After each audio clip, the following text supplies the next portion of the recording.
We know what the body does. We know what the mind does. But not many of us understand what the soul does, or what it wants, that is, what it's choosing. Because that's true, most of us serve the agenda of the body and the agenda of the mind. And very few of us pay attention to the agenda of the soul.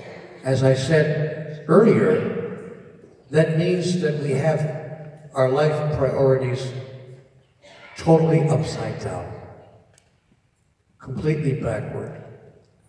The reason that we have come, the reason that we have come to earth, to physical bodies, has nothing to do with your mind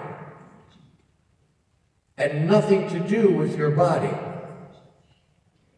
Your mind and your body are merely tools, pieces of equipment. I could even call them machinery, machines. Your body and your mind are merely something you have, but they're not who you are. So my body is not something that I am. I'm not this. This is just something I have.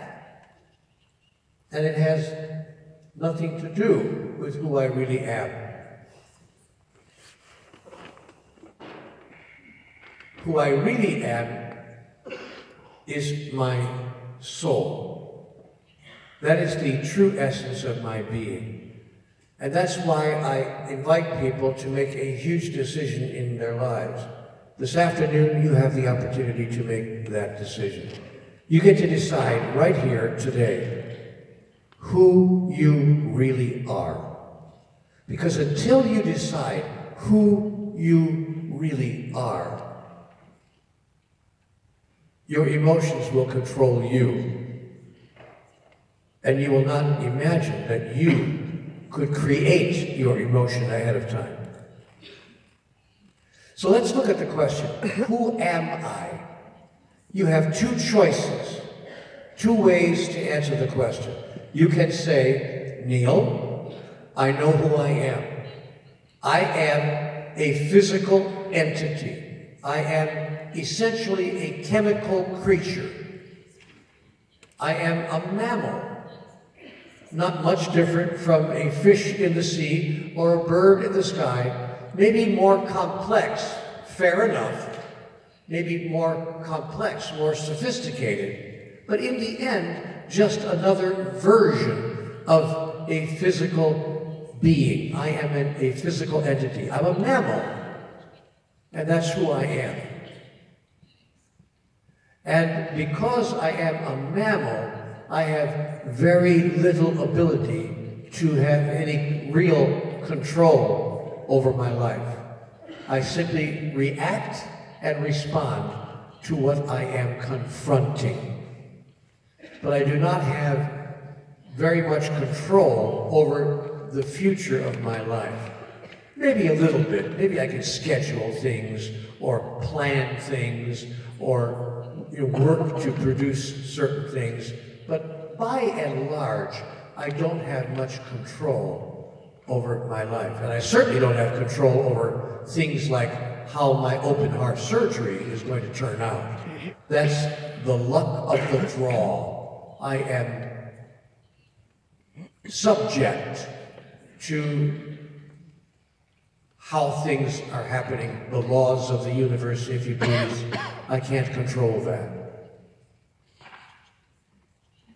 So, Neal, that's who I am. I'm a physical creature, a chemical creature. Or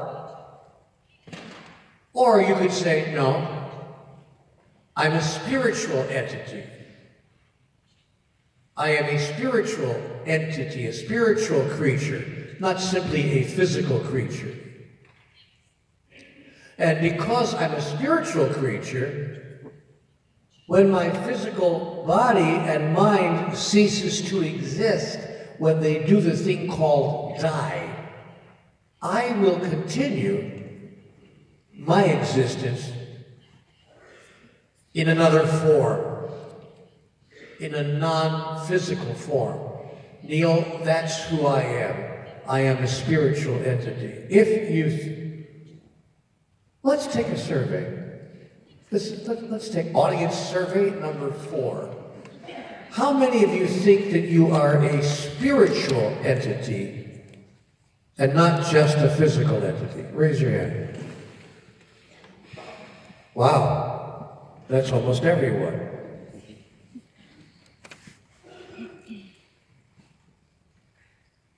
If you think that you are a spiritual entity, you must then ask yourself a powerful question. What am I doing here? What is my purpose? What is my function? Why have I chosen to move through physical life with this body and this mind?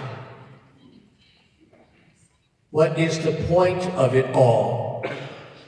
And how much of my daily life is focused on the point of it all, the spiritual point of it?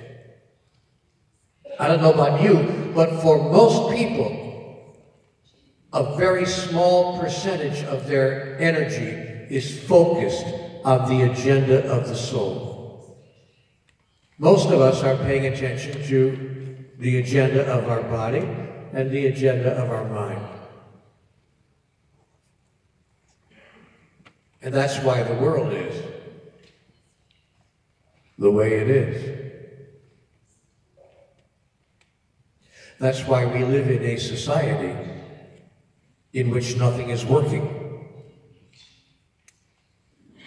That's why the human experience has, until this point in time, been largely dysfunctional, because we don't know what we're doing here. And we're not paying any attention to it. So, the agenda of the soul, I am told in conversations with God, is identical for all of us. That is, you need to understand the agenda of your soul has nothing to do with your occupation, nothing to do with your relationship status, nothing to do with your income. In fact, it has virtually nothing to do with anything that you're doing in your life. 95% of us are spending 95% of our time on things that don't matter, that have nothing to do with why we came as a spiritual entity to the realm of physicality. The agenda of the soul is identical for all of us. But let's back up one step. May I? Let's back up one step and ask, what is the soul? We know what the body is. I know what the mind is. But what is the soul? And I was told in my conversation that the soul is an individuation, a singularization of divinity. That your soul is an individual expression. Do I dare say this out loud? Your soul is an individual expression of God. And that the purpose of your soul is to experience that. And that the way we experience that is to express it. That the process of experiencing divinity is to express divinity. And when you understand that, you begin to choose your emotions ahead of time, and you choose to express the emotions that divinity would express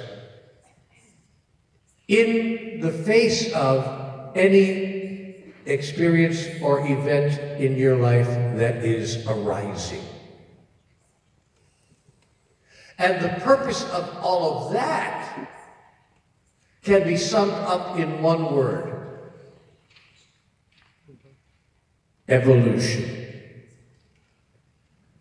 The agenda of the soul is to evolve in order to become more and more individually of all that God is. Now, I know that might sound to you like a fanciful story. That might sound to you like a bit of a spiritual fairy tale. It could seem like, oh, Neal, I mean, get real, get real. I mean, you really want us to believe that, what you just said. But here's what I've discovered. Here's what I've discovered.